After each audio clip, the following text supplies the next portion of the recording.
Hi అండి, welcome back to my channel. అందరూ ఎలా ఉన్నారు? బాగున్నారా? నేను కూడా చాలా బాగున్నాను. తమ్ముళ్ళని చూసే ఉంటారు కదా. నేను పుట్టి పెరిగిన మా పల్లెటూరు ఎలా ఉందో చూసి చెప్పేసేయండి. పల్లెటూరు అంటేనే అందం కదా, చాలా అంటే చాలా బాగుంటుంది. మా పల్లెటూరు అయితే పక్కా పల్లెటూరు అండి. చెప్పాలంటే అక్కడ షాప్స్ కూడా ఉండవు, ఎక్కడో ఒక్క షాప్ మాత్రమే ఉంటుంది. అలాంటిది మా పల్లెటూరు అనమాట. ఎన్నో మెమరీస్ ఉన్నాయండి. ఇక్కడైతే నేను అన్నయ్య అయితే వచ్చామన్నమాట. ఇంకా సరే క్యాప్చర్ చేద్దామని చెప్పి కొన్ని మెమరీస్ అయితే క్యాప్చర్ చేశాను. చూసేయండి, ఇది వచ్చేసి చాలా అంటే 1984లోనో ఎప్పుడో కట్టిందనమాట. ఇది వచ్చేసి స్కూల్ అనమాట. నేను ఫస్ట్ క్లాసు వరకైతే ఈ స్కూల్ ఉందనమాట. నేను ఫస్ట్ క్లాస్కి వచ్చినాక అయితే ఈ స్కూల్ తీసేసి మా ఊర్లోనే వేరే చోట కొత్తగా అయితే కట్టారనమాట. అన్నయ్య అయితే ఫస్ట్ సెకండ్ చదివాడు ఆ స్కూల్లోనే. చాలా మెమరీస్ అయితే ఉన్నాయన్నమాట. ఫస్ట్ సెకండ్కి మెమరీస్ అంటే అప్పుడు గుర్తున్నదేనండి. మా ఊళ్ళో ఫస్ట్ స్కూల్ అయితే ఇదే అనమాట. చాలా అంటే చాలా బాగుండేది అప్పుడైతే. కొబ్బరి చెట్లు అలాగే. ఇది వచ్చేసి మా ఇంటి ముందు కాలువ. ఇంటి ముందే కాలువ ఉండేదండి. చక్కగా అన్ని బట్టలు ఉతుక్కోవడానికి అని చెప్పి నేను సెలవులకి మా చెల్లి వాళ్ళు వచ్చేవాళ్ళు కదా. అమ్మ మేము ఉతుకుతాం అని చెప్పి వెళ్ళి మునుగుతూ ఉండేవాళ్ళం. ఇంకా రావట్లేదు అని అమ్మ వచ్చి చూస్తే ఏముంది, మాకు పడితే పూజ అయితే చేసేదనమాట. ఇదేనండి మా ఇల్లు. పెద్ద ప్యాలెస్ కాపోవచ్చు, కానీ మాకు అది ప్యాలెస్ కన్నా ఎక్కువే. ఇది చూసారా వరలు. దీంట్లో అయితే వరకైతే వడ్డు అనేది దాచిపెట్టుకునే వాళ్ళండి. అంతకుముందు అయితే ఒక పూరి గుడిసెలాగా మట్టితో వాళ్ళకి ఇచ్చేసేవాళ్ళు. తర్వాత వర్షాలకి త్వరగా ఇది అయిపోతుందని చెప్పి ఇలా సిమెంట్ వారలు అయితే పెట్టేవాళ్ళు. అమ్మ వాళ్ళు అయితే వడ్డైతే దీంట్లోనే నిలవబెట్టేవాళ్ళండి. కానీ ఒక్కసారిగా మా ఇల్లుని చూసేటప్పటికే నోట మాట రాలేదు నాకు, అన్నయ్యకి. అసలు ఎలా ఉండేది, అసలు చాలా బాగుండేది చుట్టూ చెట్లతో. అలాంటిది ఎవరు లేకపోయేసరికి ఇల్లు అయితే అలా అయిపోయింది. అమ్మ వాళ్ళు కూడా ఇక్కడే ఉంటారండి. మాకు దగ్గరలోనే ఒక 2-3 ఇల్లు డిస్టెన్స్లోనే. అది పల్లెటూరు కదా, అక్కడ ఏం పనులు లేవని చెప్పి ఇక్కడికి వచ్చేసారు అమ్మ వాళ్ళు కూడా. ఈ బావికి అయితే ఒక పెద్ద చరిత్రే ఉందని చెప్పొచ్చు. ఎందుకంటే మా ఊరు మొత్తం కూడా ఈ బావిలో వాటరే తాగేవాళ్ళు అనమాట. అప్పట్లో ఈ ఫిల్టర్స్ ఇవన్నీ ఎక్కడున్నాయి చెప్పండి. అందరూ ఇవే వాటర్ తాగేవాళ్ళు. అప్పుడు ఇక్కడ ఎప్పుడు జనం ఉంటూనే ఉండేవాళ్ళు వాటర్ పట్టుకోవడానికని. ఏం చేస్తున్నారు ఏంటనే మాకు వచ్చిన తర్వాత కూడా ఇవే వాటర్ తాగేవండి మేము. ఇట్లా కాలువలు అయితే ఉంటాయి అటు ఇటు ఇళ్ళతో, పచ్చని పొలాలతో అయితే చాలా బాగుంటుంది మా ఊరైతే. ఎవరి ఊరు వాళ్ళకి గొప్ప అనుకోండి, అలాగే మా ఊరు నాకు గొప్పే.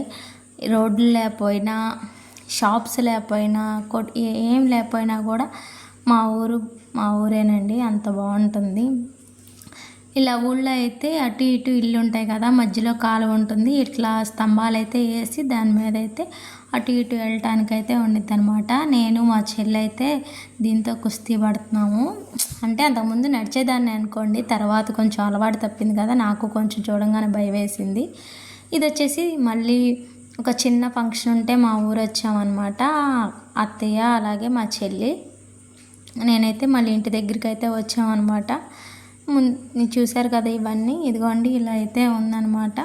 ఇంకా ఇంటికి వచ్చి మరి ఊళ్ళోకి వచ్చి ఇంటికి రాకుండా ఎలా ఉంటాం, మనుషులు ఉన్నా లేకపోయినా ఒక్కసారైనా అలా ఇల్లుని చూసుకుంటే అదొక సంతోషం. ఏమో తెలియదు, ఎన్ని కోట్లు ఇచ్చినా, ఎన్ని చోట్లకి ఎంత ఇదెళ్ళినా కూడా మన సొంతూరు అనేది ఉంటుంది కదా. అలాగే నాకు కూడా మా ఊరంటే చాలా ఇష్టం.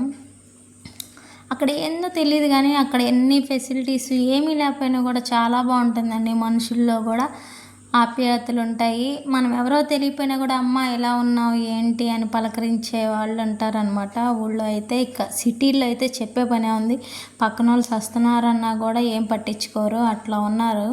అంటే కొంతమంది మంచోళ్ళు ఉన్నారనుకోండి, కానీ ఎక్కువైతే మనకెందుకులే అని పట్టించుకోరు అనమాట. ఇల్లు చూసారా ఎలా అయిపోయిందో. నాకైతే కళ్ళం నీళ్ళు వచ్చేసినాయండి. చాలా మెమరీస్ ఉన్నాయి మా ఇంటితో అయితే. మీకు విషయం తెలుసా, మా ఇల్లు అమ్మ నాన్న అన్నయ్య నేను ఒక మేస్త్రిని పెట్టుకుని అయితే కట్టుకున్నాం అనమాట. ఇల్లు అయితే అంటే మేమే చిన్న హెల్ప్స్, ఇసుక మోయడం అలా చేసిన అమ్మ అందరం కలిసి అయితే ఇల్లు అయితే ఇచ్చేసాం. అలాంటి ఇల్లు ఇప్పుడు ఈ పరిస్థితిలో ఉండేసరికి చాలా బాధ అనిపించింది. ఇలా చిన్న వంటగది, ఒక గది, ఇలా పంచ అంతేనండి మా ఇల్లు ఉండేది. కానీ చాలా హ్యాపీగా ఉండేవాళ్ళం. కానీ ఒక్కసారిగా ఇలా చూసేసరికి చాలా బాధ అనిపించింది అనమాట. ఈ బీరువా కూడా ఇక్కడే వదిలేసి వచ్చేసారు అమ్మ వాళ్ళు. అది వానికి తడిసలు అయిపోయింది. ఆయన వచ్చేసి మా బాబాయ్ అండి, నాన్న వాళ్ళ తమ్ముడు. ఇవి వచ్చేసి మా నారింజ చెట్లు, జాన్ చెట్లు. మాకైతే మా ఊళ్ళో ప్రతి ఇంట్లో ఒక జాన్ చెట్టు అయితే కంపల్సరీ ఉంటుంది. ఒకటైంది 2-3 ఉంటాయండి. ఇవి వచ్చేసి మా ఇంటి పక్కన ఉన్న చెట్లు. అలాగే పంట పొలాలు అన్నమాట. పక్కనే పంట పొలాలు కూడా ఉంటాయి. మాకు అసలు సమ్మర్ అనేది కూడా తెలియదు. ఇది నేను అన్నయ్య వచ్చామన్నాం కదండి, అప్పుడైతే ఇల్లు చూసేసరికి ఇద్దరికి చాలా బాధ అనిపించింది. ఇలా కాదు, సరే మనకి తోచినంత అయితే మనం క్లీన్ చేద్దాం అని చెప్పి మొత్తం తీసేసి, అవసరం లేని అన్నీ తీసేసి నీట్గా బూజాది దులిపేసి మొత్తం అయితే నీట్గా ఊడ్చుకొచ్చామండి. అన్నయ్య నేను కలిసి ఇద్దరం కలిసే చేసాము. అప్పుడు చూసిన దాని మీద ఇప్పుడు చూస్తే కొంచెం బెటర్ అనిపించింది. ఏదో మా సంతోషం కోసం. అలా వచ్చినప్పుడల్లా అమ్మ వాళ్ళు వచ్చినప్పుడైనా ఎవరు వచ్చినా కూడా ఇల్లు అనేది నీట్గా క్లీన్ చేసుకుని పెట్టుకుని వెళ్తాము. అలా క్లీన్ చేస్తూ ఉండగా మాకైతే కొన్ని పేపర్స్, కాగితాలు అయితే దొరికినాయి అనమాట. అవి చూస్తుండగా మా పెళ్లి పత్రిక కూడా కనిపించింది దాంట్లో. ఇక నాతో పాటు మీరు కూడా చూస్తారని చెప్పి అయితే ఇలా మీకు కూడా చూపించేస్తాను అనమాట. అన్నయ్య వాళ్ళది, మాది ఇద్దరివై ఉన్నాయన్నమాట వెడ్డింగ్ పత్రికలు అయితే. అమ్మ వాళ్ళు క్రిస్టియన్స్ కదా, అందుకని క్రిస్టియన్స్ అయితే వేశారనమాట. దేవుడి బొమ్మ అయితే వేశారు అప్పట్లో. ఇది అమ్మ వాళ్ళు పెట్టింది, ఇదేమో అన్నయ్య వాళ్ళదండి పెళ్ళి పత్రిక అనమాట. ఇలా చూస్తూ కొన్ని మెమరీస్ చెప్పుకుంటూ నేను అన్నయ్య ఇలా కావాల్సినవన్నీ ఇలా నాకు గుర్తుగా ఉండిద్దని ఇలా వీడియో అయితే తీసుకున్నాను అనమాట. ఇలా కొన్ని చూసేసిన తర్వాత అవసరమైన పేపర్స్ ఏమన్నా ఉంటే అవి కూడా చూసేసి, ఇదిగోండి పైది వచ్చేసి మాది, కిందది అన్నయ్య వాళ్ళది. ఇలా ఇద్దరిదైతే తీసుకొచ్చుకున్నామండి, జాగ్రత్తగా దాచుకుందామని చెప్పి. కొన్ని మెమరీస్ ఎప్పుడు మనకు అలానే ఉంటాయి కదా, అలానే అవుతూ ఉంటాయి అన్నమాట. గుర్తుగా ఉంచుకున్నాం అయితే.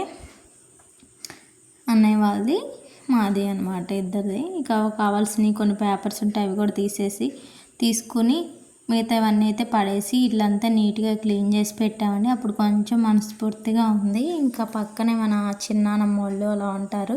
తాతయ్య వాళ్ళు అయితే 4 అనమాట. వరుసనే ఉండేవి వీళ్ళు అయితే. పల్లెటూరులో అంతే కదా, పక్కనే ఉంటాయి. మా చిన్న తాత వాళ్ళ ఇల్లు అనమాట. ప్రతి ఇంటి దగ్గర చెట్లు అయితే కామను. ఇలా ఈ ఆకులు మీరేమంటారు? మేమైతే తామరాకులు అనేవాళ్ళం. వాటర్ వేసి ఆడుకుంటూ ఉండేవాళ్ళం అనమాట. ఇలా ప్రతి ఒక్కటి మనకి ప్రకృతి ఇచ్చిన వరమే కదా. ఇవి వచ్చేసి కుంకుడికాయ చెట్టు అండి. మీలో ఎంతమందికి తెలుసు? పల్లెటూరులో ఎక్కువ శాతం ఏమి కొనాల్సిన పని ఉండదండి. ప్రతిదీ మన ఇంటి దగ్గరే ఉంటాయి కదా. అట్లాగే చిన్ననమ్మల ఇంటి దగ్గర అయితే కుంకుడికాయ చెట్టు, చింత చెట్టు అవి కూడా ఉన్నాయన్నమాట. పాతకాలంలో తలుపులు అయితే ఇలా ఉండే కదా. చిన్నప్పుడు ఇప్పుడోనండి, నేను 3rd క్లాస్లోనో 4thలోనో ఉన్నప్పుడు రాశాను అనమాట. మై ఫ్యామిలీ అని చెప్పి నా అమ్మది, నాది అనేది పేర్లు అయితే అవి ఇప్పుడు కూడా అలానే ఉన్నాయండి. ఇదిగోండి, ఇంతవరకు అయితే ఇలానే ఉండేవి కదా గెళ్ళు అయితే. ఇలా అయితే కొన్ని మెమరీస్ గుర్తు చేసుకుంటూ మీతో షేర్ చేసుకుంటూ ఉన్నాను అనమాట. చిన్నానమ్మ వాళ్ళ ఇల్లు అన్నా కదా, అక్కడ చెట్లు అయితే ఇవన్నీ చిక్కుడుపాదు. మేము వచ్చామని మా చింతాత అయితే తేగలు అయితే తీసి వాటిని అయితే కాలుస్తున్నారు. అంతకుముందు అయితే మట్టి కొండలు ఉండేవి, వాటిలో కాల్చేవాళ్ళు. తర్వాత ఇప్పుడైతే ఇట్లా బిందులు అయితే కాల్చారనమాట. కాల్చి తర్వాత ఇంకా వస్తుండగా నాగాలంకలో అయితే మంచి వ్యూ ఉండి అసలు చాలా బాగుండిద్ది. ఎంత ప్రశాంతంగా ఉండిద్దో ఇక్కడికి వస్తే మాత్రం. వచ్చినప్పుడల్లా ఒకసారైనా వచ్చి చూసి కొంతసేపు కూర్చుని అయితే వెళ్తాము. ఇదేనండి మా పల్లెటూరు. మరి మీకు నచ్చితే తెలుసు కదా, లైక్ చేయండి, షేర్ చేయండి, సబ్స్క్రైబ్ చేసుకోవడం మర్చిపోవద్దు. ఇలాంటి మరిన్ని వీడియోస్ కోసం మన ఛానల్ని సబ్స్క్రైబ్ చేసుకోండి. Thank you.